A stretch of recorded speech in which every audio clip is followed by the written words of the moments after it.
Interest rates now are getting close to 5%. And as home values continue to go up, as well as interest rates go up, we start to ask the question, can I actually continue to afford a home, or is this going to push me out of being able to afford a home either right now or in the future? And in this video, I want to give you a game plan to help you understand if you can still afford a home with interest rates continuing to go up, and a way to make sure that we don't make decisions based out of panic. When things like this change, when our external circumstances change, it can be really easy for us to get into panic and not make a really good decision about what we're going to continue to do moving forward. And so first of all, I just want to talk about what interest rates, where they're at today. And so you can go to winthehouseyoulove.com/rates to see an average of different loans and their rates. So right now for a 30-year conventional loan, it's at 4.811%.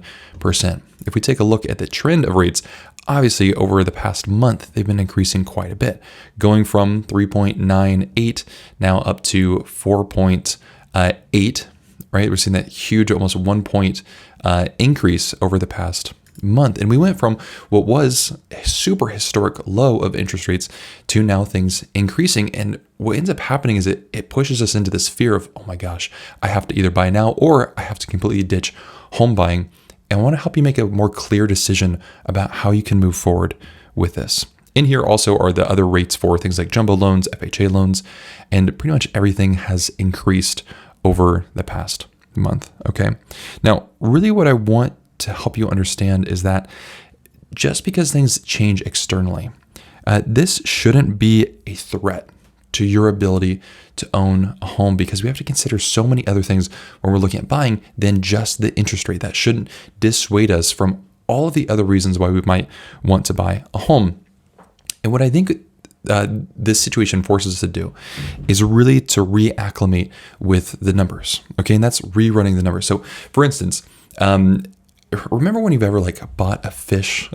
It came in that little bag and it's like jostling on the way home in the car, and you have to put that bag into the fish tank to let the water kind of even out, right? We have to let the I don't know fish terms. The fish has to acclimate to the water around it and its temperature. Okay. We kind of have to do the same thing with this home buying market. As things are changing so much, what's ending up happening is we're getting stuck in just looking at the numbers and what they used to be and thinking that's what should happen going forward, right? The interest rates used to be super low, and that's the way they should always be. And if they aren't, then we're going to panic and act like we can't do anything. When in reality, if we can take a moment to reacclimate to what the market actually is and accept this is what's going on, there's no one can do anything to change home prices changing, to change interest rates changing. The only thing we can do is accept what is actually happening right now. And so there's this phase of reacclimation that I think we need to go into. And, keep in mind, I'm not just pushing this because I want you to buy a house. This isn't a video just centered around everyone should buy and buy and buy. I'm buying a house this year too, or at least that's my plan. And I'm running into the same problem that you are, right? I'm sitting here. I'm not going to be ready to buy until somewhere around mid-June or after that. And I just have to keep seeing home values continue to increase and interest rates continue to increase. And I don't like that either. But at the same time, I'm continuing with my plan to move forward buying, because buying to me is more about just the interest rate. It's more than just the interest rate. It's more than just what the price of the home is. Buying a home to me means a lot more things than just those two numbers. And what's been really helpful for me is that since I see numbers for buying a house almost all day about interest rates and closing costs and down payment and values and everything like that, is that I get to get reacclimated to that very often. And so you might need to do the same thing. Maybe the numbers that you've been running in your head were numbers that were from last year. And then all of a sudden you saw this year's numbers. And it's a little bit of sticker shock. There's a big increase. So what I think is really helpful is to start rerunning these numbers to make sure that through the process, you're reacclimated to, if interest rates increase, what are those numbers? Now I can make a decision based on what the actual data is, what the actual situation is, not just based off of, well, if I bought a year ago, it would have been $100, $200, $300 a month cheaper. Okay, maybe, but that's not reality at the moment. So what we need to do then is figure out what are these numbers again. And so a really great action step for you to take would be to talk with your loan officer and get an updated payment that is at the current market rate. See if you can talk to your loan officer and say, hey, I know we saw what the payment would look like at interest rates a week ago, but could you give us an update on what the monthly payment would look like now? And potentially what the monthly payment would look like if interest rates continued to increase in the next month or 2 months. That way you can start getting a really realistic idea of what are these numbers. Because I think in our head, a lot of time we can see, okay, interest rates increase. And in our mind, that payment is skyrocketing, when in reality, that might not be the case. And when you're making a decision as big as the security and safety and freedom of owning a home for you and your family, when you're making such a big decision, you don't want it to be based off of a number that isn't actually driving a lot of the decision for you. Okay, so I want to show you a couple calculations here using this tool that I call the LoanClarity Advisor. The link is in the description if you want to take a look at it. What it does is it helps compare loans in different scenarios so you can see really what is going to be the best option for you moving forward. So first going to start with the scenario. The median home price right now in the US is around $410,000. So we're going to use that. I'm just going to use some estimates for the state of Ohio since that's where I am at. So let's first look at one loan, today's rates. So we're going to do conventional loan with 5% down for 30 years. And let's say we're looking at a 4.875% interest rate. Right now it's 4.811, but we're going to round up to 4.875 since usually interest rates are given in eighths of a percentage bracket. So let's look at today's rates. Let's also look at what future rates might look like. Okay, same thing, conventional, 5% down, 30 years. Let's say interest rates went up to 5.25%. And then let's take a third option. Let's take a look at what rates were. All right, 4.25. So all of these loans are the exact same. They just have different interest rates. Okay, so now that we have all of this here, let's take a look down at what are the costs of these loans. So let's say we're looking at staying in the home for 10 years. All right, you save $40,000 by having the past rate option.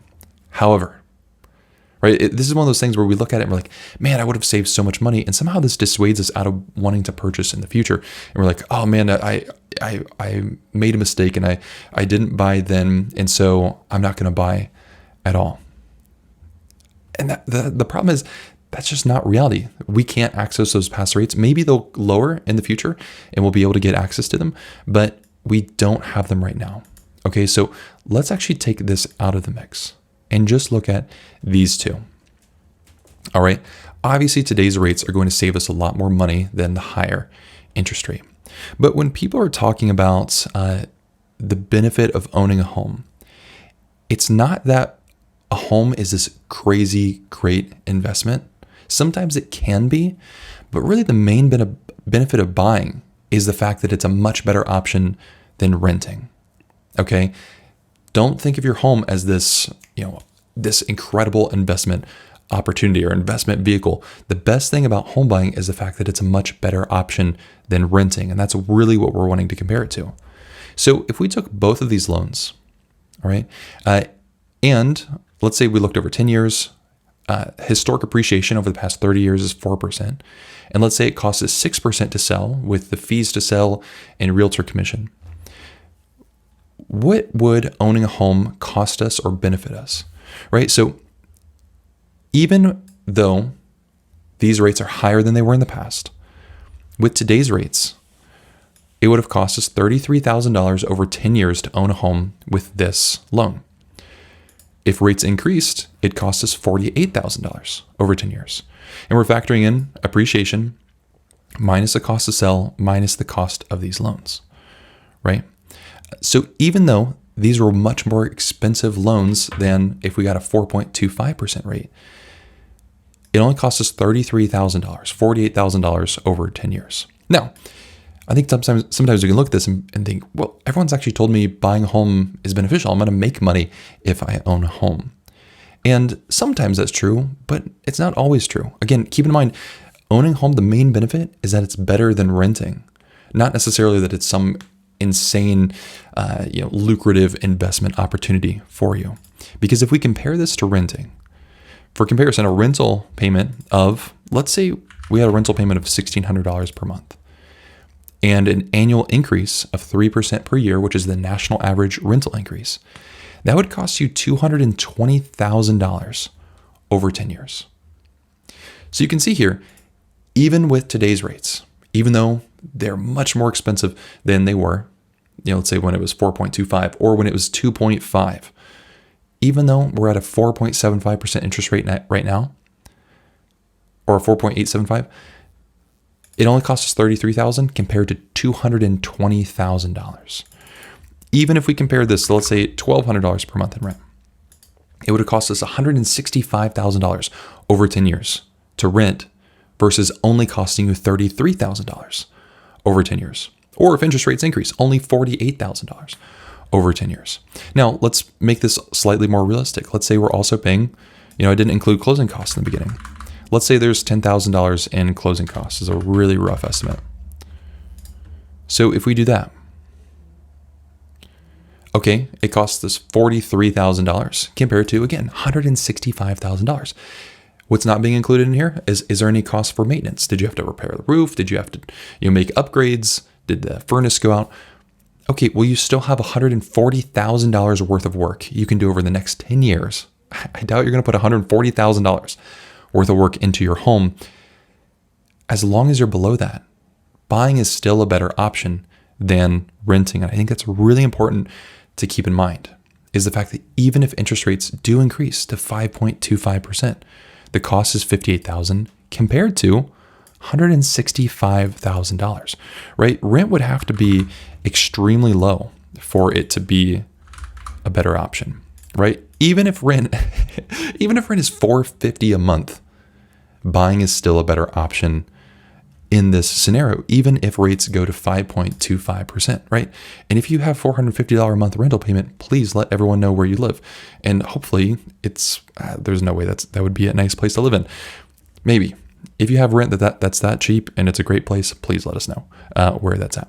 So I think it's important to keep some of this in mind as we're looking at things happening, because the interest rates go up and it's really easy to panic and say everything's falling apart. There's no way I'm going to be able to afford buying a home.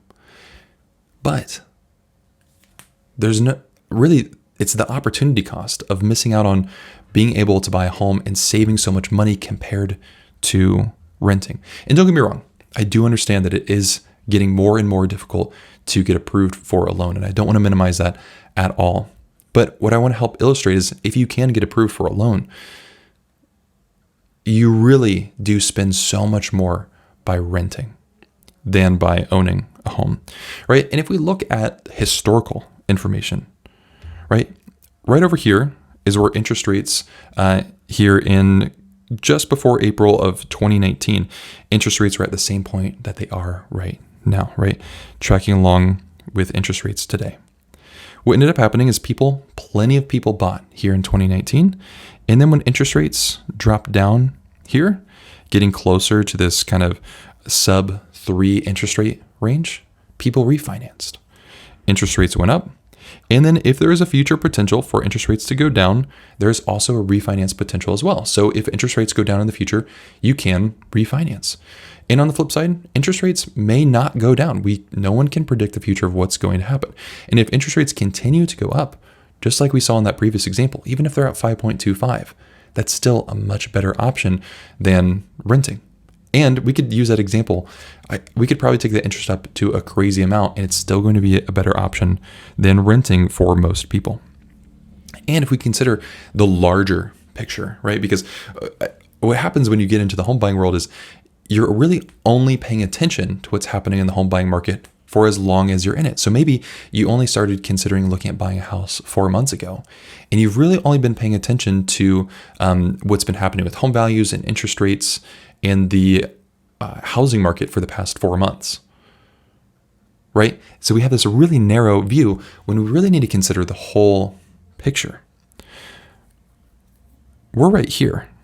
If we track this line straight back, we can see that it's actually on track with half of this historic data right here for the past about 10 years, right? And then we have a 10-year period Before that, that was on average higher, right? So when we take a look at this historic range, yeah, is this increase happening? Absolutely. Is it on track with the past 10 years? Yes.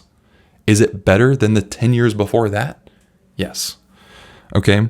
And again, I don't want to minimize the fact that home buying is getting more difficult. Home prices are increasing, which means the monthly payment's increasing, along with the interest rate. That doesn't help the monthly payment either.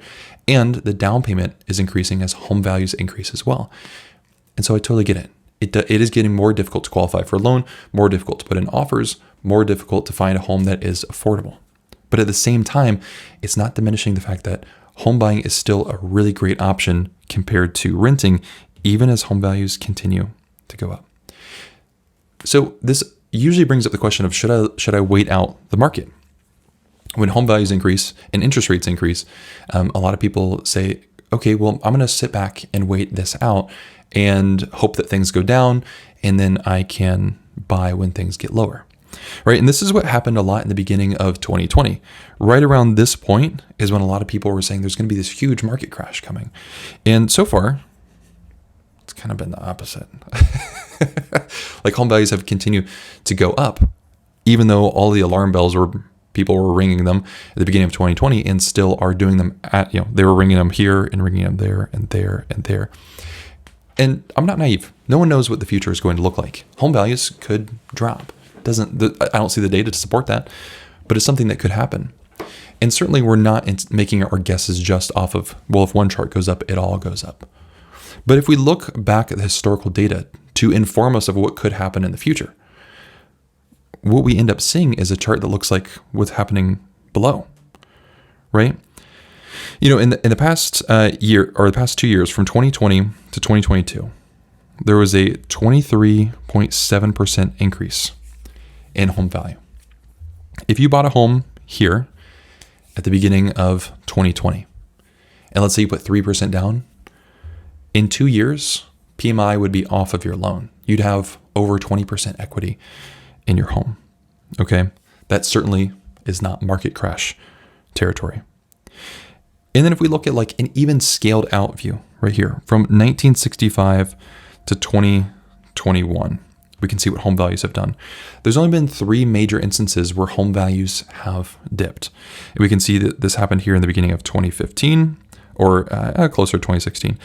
Here with the kind of 2008 housing crash, and then here around 1990. And in each of these instances, the most it took for someone to recover their money was 6 years. So for instance, let's take a look at this one right here. There was a drop in home values. If you bought at the height of that market, at that little bubble, home values then decreased. As long as you were in your home for 3 years, you would have broken even on the value of your home. Same thing in 2008. We hear about 2008, and I think there's this fear of like, okay, well, what if another one of those happens? And don't get me wrong, a lot of people lost their jobs, a lot of people lost tons of money. But if we're taking a very safe approach with the way that you're buying, and making sure that you're not stretching yourself too much, and you do have cash reserves to be able to weather some downturn, even if you bought at the height of home values increasing right here, even though values drop down, if you were in your home for 6 years, you didn't lose any money. And the average person is in their home for 10 years. Same thing with the other small drop that we had here. If you bought at the height and then it dropped, as long as you were in your home for 3 years, you didn't lose any money. And in fact, the people who bought here at the height, if they kept it for 10 years, they would have made money, right? And that's the average time that somebody is in a home for. And so if you are choosing to wait out the market, then the question is, are you smart enough to be able to perfectly time the dip? Because yeah, you would make more money if you bought right here and then could sell right here. Absolutely. But there's no one that I know of that is able to time the market that well. No one really has a crystal ball that can do that. Okay. Now, again, I'm not naive in thinking that just because this chart goes up, that it all goes up forever, right? I think values are going to stabilize over the next couple of years. I think we're still going to see appreciation, still going to see values increase. Hopefully not at the pace that they are over the past couple of years. But it's important to have this historical perspective here and realizing that even this huge crash that happened in 2008, as long as you stayed in your home for 6 years, then you didn't lose money by owning your home. And so ultimately, what I want you to take away from this is the idea that a calm game plan is way better than panic that is going to shift your timeline. Remember why you're buying a home. It's not just because the interest rate was low. I'm hoping you're not buying a home just because you saw a low interest rate. That's not a very good reason to buy a home. It's a good reason to buy an investment, not a great reason to buy a home that you're going to live in. And so what I want you to do is to rerun your numbers and get reacclimated to where we're at. It's fun to play the what if game of what if I bought when interest rates were 2.5%? Wouldn't that be great? Yeah, but that's not the present. That's not reality. And it doesn't do anything to help us move forward with the goals that we have. So we need to rerun the numbers and get acclimated. Also, align your actions with your timeline and your numbers, right? So if your timeline is saying, I want to move out of the house I'm in because it's cramped, because I don't like where I live, because it doesn't feel safe, because it isn't part of my family goals for growing my family. If that is what your timeline is and that's what you want, your actions should follow along with that, right? And not be, well, the interest rates went up another 0.25%, so I'm fine with living in a home that doesn't align with what I want in the future. That doesn't really make sense, right? Also consider why you want to buy. Is it security? Is it stability? Is it freedom? Is it something else? There's been this weird narrative in real estate, I think is really just a marketing thing that people do where they try to convince you that buying a home is supposed to be an investment. And a home does appreciate in value historically, right? We saw that. And sometimes a home can be a way to make money. Some people make a lot of money by living in a home and it increases in value and they time the market just right where they made a lot of money. Buying a home, really, in my opinion, is not a great investment option. The reason it's a better cost-saving option or kind of pseudo investment is because it's a much better option than renting. The alternative of renting is a terrible option compared to the cost savings that you get from owning a home.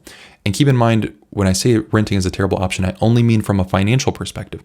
Renting still gives you tons of freedom of location. You can move a lot. It's a lot more flexible. There's so many things that you can do with renting, and it's much better if you're staying in a home or staying in an area for a shorter time frame. But it costs so much more than owning a home. A home is a primary vehicle of safety and freedom. An investment is something that trades risk for a reward. So don't confuse the two. Don't muddy the waters by forcing your primary residence, the place that you're going to call home, to be both a home and an investment. Okay? So ultimately, you have to make a decision of, can you still buy a home with a 5% interest rate? The best thing to do is to rerun those numbers and figure out what's going to be the best option for you moving forward. Look at the historical data and see for yourself, is this still an option that's going to work well for you?